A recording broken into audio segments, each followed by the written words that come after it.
Good day, class. So, our topic for today is all about classroom management in woodworking environment. So, my name is Christian B. Olandes, and now I will be your instructor this day. So, let's proceed. So, when we say classroom management refers to the strategies and techniques educators use to create an organized, productive, and positive learning environment. It involves setting clear expectations for behavior, establishing routines, and fostering respectful relationship between teachers and student.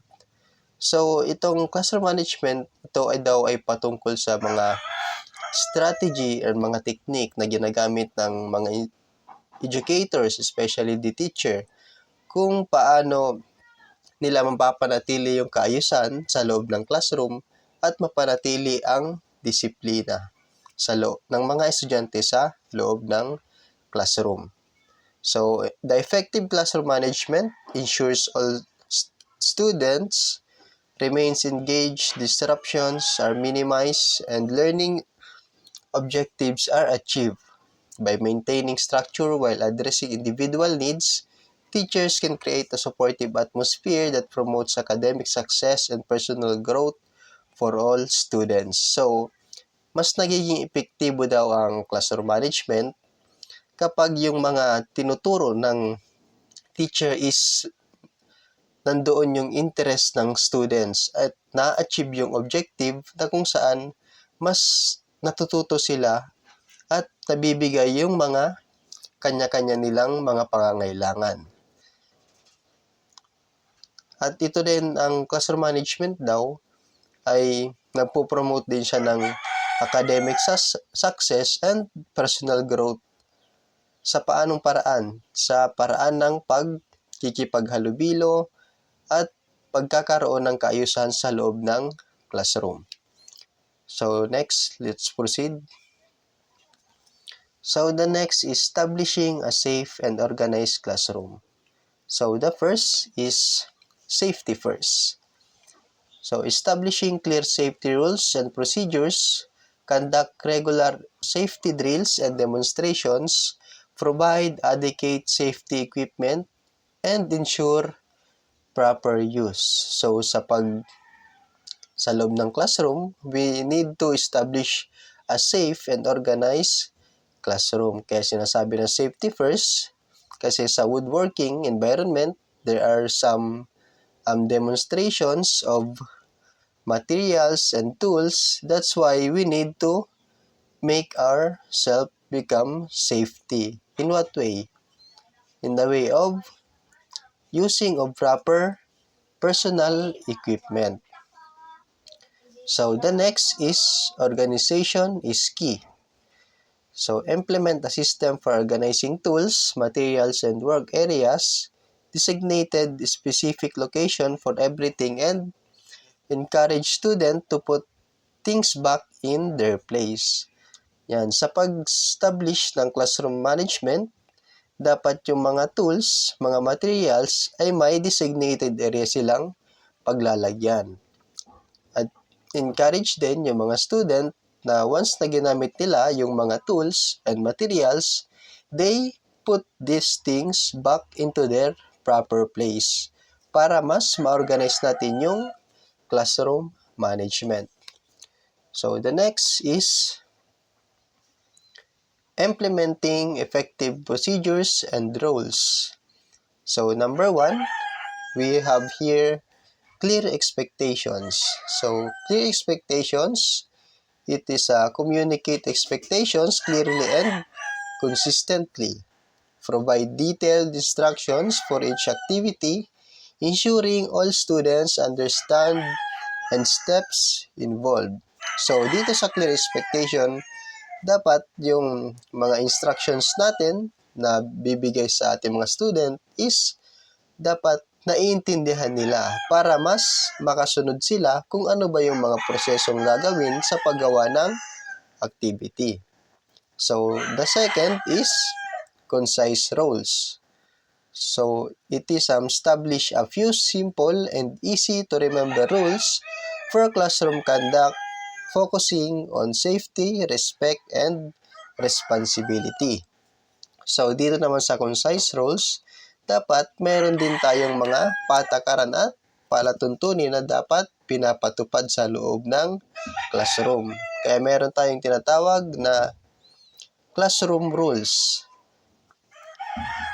Kaya dapat upang magkaroon tayo ng classroom management, dapat meron din tayo mga batas o patakaran sa loob ng classroom na dapat sundin at dapat huwag baliwalain upang magkaroon tayo ng magandang classroom management o para magkaroon tayo ng classroom management. So the next is consequences. Develop a clear system of consequences for rule violations. Be consistent in applying consequences to maintain fairness and accountability. So dito naman sa consequences, ito naman yung mga kapag nakalabag sila or hindi nila nasunod yung mga rules inside the classroom, is ito yung mga possible na maaari mong gawin. For example, is palinisin sila, ayusin nila yung mga gamit, nang sa gayon is magkaroon ng fairness. At para mas mapanatili natin yung classroom management at mapanatili na may sa isip nila na sundin nila yung mga rules inside the classroom. So the next is organizing the classroom's layout.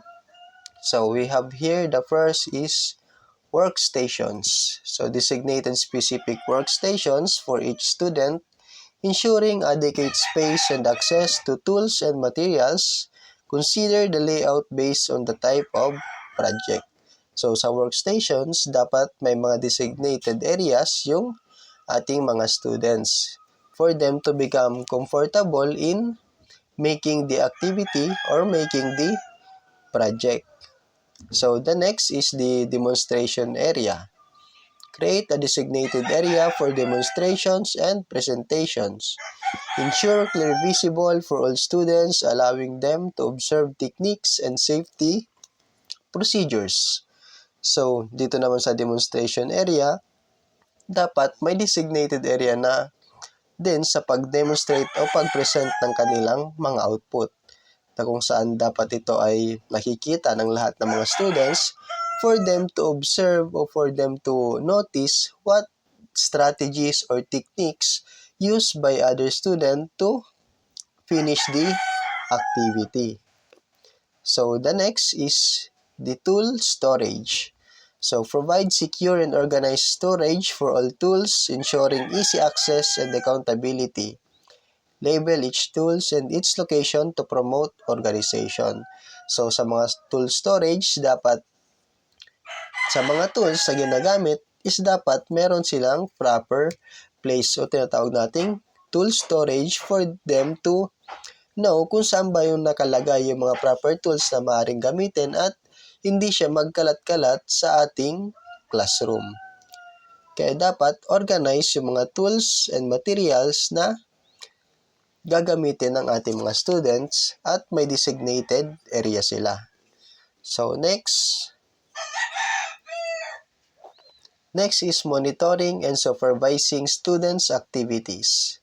So the first is constant vigilance. Maintain constant supervision of students while they work on projects. Monitor their progress, provide guidance, and ensure safety guidelines are followed. So dito sa constant vigilance, just like sa ating dito sinasabi na dapat ang teacher is hindi lamang siya nakafocus sa isang place, kumbaga dapat nagro-roaming around siya for there or for him to monitor if the students is doing good and if the students are really follow the instructions and guidelines while doing the projects or the activity.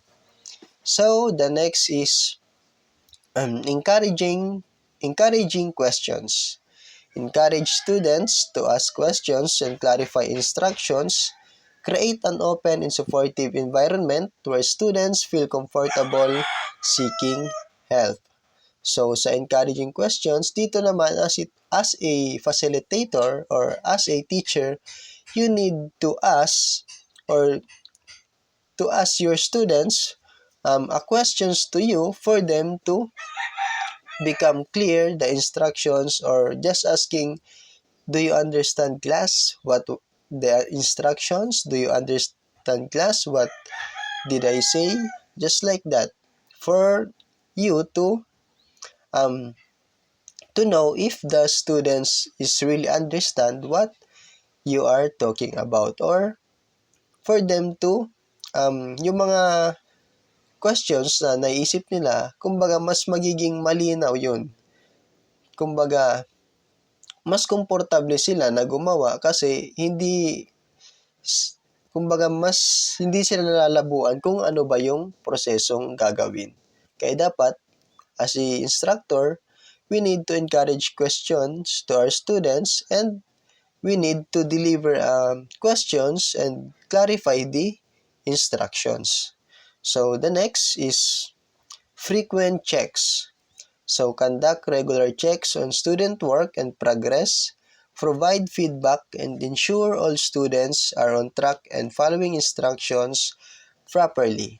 So dito naman, habang gumagawa yung mga students natin, is dapat we need to monitor their output and check yung mga progress, and kailangan din natin, ito isang pinaka-importante, dapat magbigay tayo ng feedback sa ating mga students para malaman nila kung ano ba yung mali nilang nagawa, or kung tama ba yung ginagawa nila, or they need to keep it up in doing that activity. For us to know if the students are really follow the given instructions. So the next is fostering students' engagement and participation. So the first is hands-on learning. So encourage hands-on learning experiences that allow students to apply their knowledge and skills in practical ways. Provide opportunities for project-based learning and experimentation. So as a teacher, hindi lang dapat ikaw yung mismo gagawa, bagkus dapat is encourage mo din sila, at dapat ang mga estudyante is magkaroon din sila ng tinatawag na hands-on learning. O kumbaga, hayaan mo rin silang gumawa ng activity na sila rin yung gagawa through practical ways. Kasi through this hands-on learning is mas nai-experience nila kung paano ba yung ginagawa, and kung paano ba yung mga strategies and techniques na gagawin para mas magkaroon sila ng skills and knowledge, and also the experience on how to do that specific activity or project. So the next is varied activities. Incorporate a variety of activities to keep students engaged and motivated. Combine individual work with group projects, incorporating different learning styles and interests. So dito naman sa varied activities, we all know that each student has different interests and different wants. That's why as a teacher, need natin malaman kung ano yon, at dapat pag magbibigay tayo ng activities sa ating mga student is dapat hindi sila pare-parehong gagawin. Dapat iba-iba yung mga kanilang gagawin, especially with the group projects, for them to use their critical thinking skill on how to finish the specific activity. And also, the next is real-world connections. Connect woodworking concepts and skills to real-world applications.